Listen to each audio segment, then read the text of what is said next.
This past weekend, hundreds of thousands of people utilised one of capitalism's greatest achievements, the smartphone, to send the hashtag #ResistCapitalism trending worldwide on Twitter. Here's a sample of their idiocy. The bourgeois and their racist, sexist capitalism must be purged. Cis white males will be the first against the wall. Hashtag resist capitalism. We have enough tech innovation and resources for everyone globally to work 4 hours a week and pursue life, art, hobbies. Hashtag resist capitalism.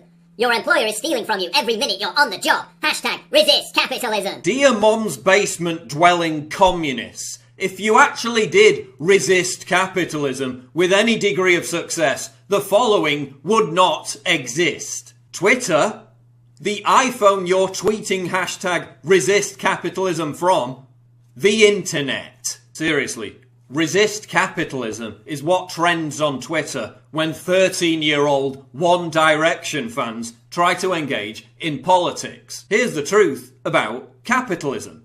It's the single greatest force in history to alleviate suffering, bring billions of people out of poverty, and create healthier, more prosperous societies and higher living standards for all. Socialists don't even know what capitalism is. They confuse capitalism with corporatism. Corporatism is the opposite of free market capitalism because it depends on collusion between well-connected large corporations and the state. Socialists constantly call for government to impose more regulations on big corporations. But big corporations actually lobby for more government regulation because they can afford the costs. Small and medium-sized companies can't afford the costs, so they go out of business. Government regulation helps big corporations strangle smaller competitors. Corporatism also ensures that big corporations get waivers from corrupt governments, so they're immune from many of those regulations anyway. Capitalism is about the free exchange of goods and services. A competitive market creates quality because businesses fail if they don't please the consumer. Corporatism is about creating artificial monopolies that drive up prices and punish the consumer. Capitalism isn't the problem. Corporatism is the problem. Socialism is toxic to a healthy society because it punishes success and rewards failure. As Winston Churchill said, socialism is the equal sharing of miseries. Socialism extorts money from the successful and gives it to the lazy. It's 2013, that's still good, right? That's like 2 years, right? Oh my god, that's 2.5 years! What are you doing?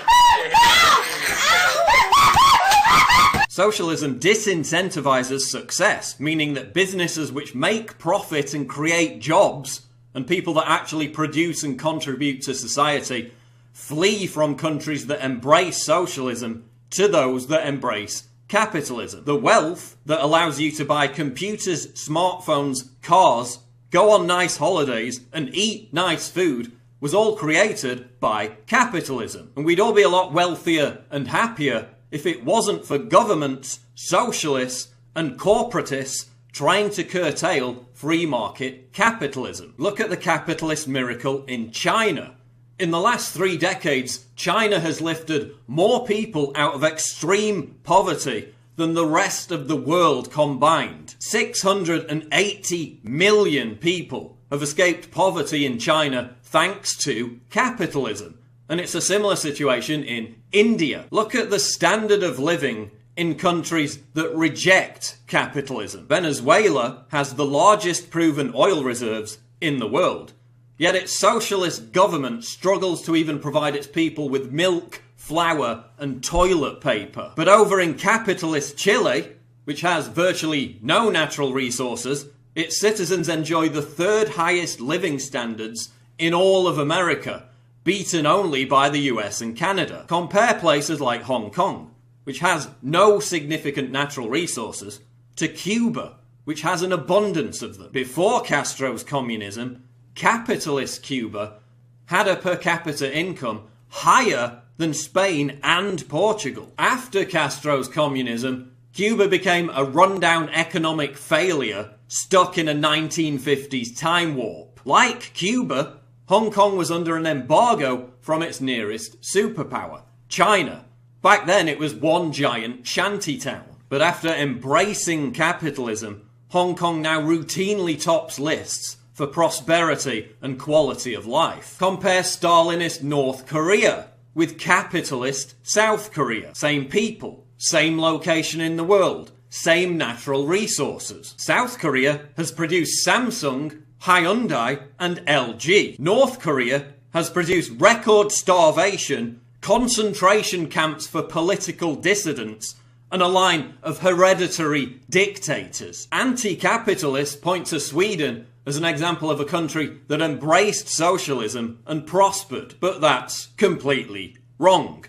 Sweden only began to prosper in the mid-90s after it dumped socialism and embraced lower taxes and privatisation. People who support socialism are also far greedier than those who support capitalism. Conservatives are more likely to be pro-capitalism, while leftists are more likely to be pro-socialism. Leftists associate capitalism, and therefore its most ardent supporters, conservatives, with greed and a lack of charity. However, studies show that poorer conservatives are more generous than wealthier liberals when it comes to giving to charity. So it's actually leftists who claim to be more concerned about the poor and needy who are the most miserly when it comes to helping the poor and needy. While pro-capitalism conservatives, far from being greedy, are the most charitable. Look, capitalism is by no means perfect. There's still poverty in capitalist countries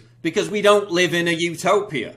We still live in a meritocracy where intelligence and hard work is rewarded with wealth. But even for those needy people who fall behind, capitalism provides a safety net via the welfare state, paid for by taxpayers as a result of wealth creation because of capitalism. America's poverty line for a family of four is $63 a day.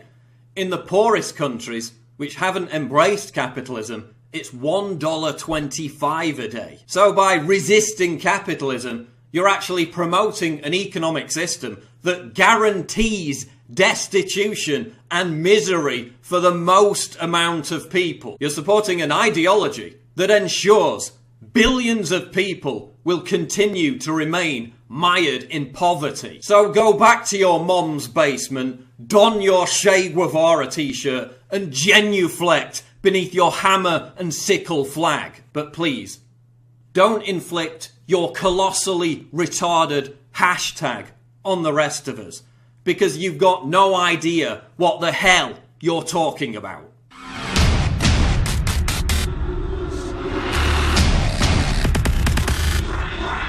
What?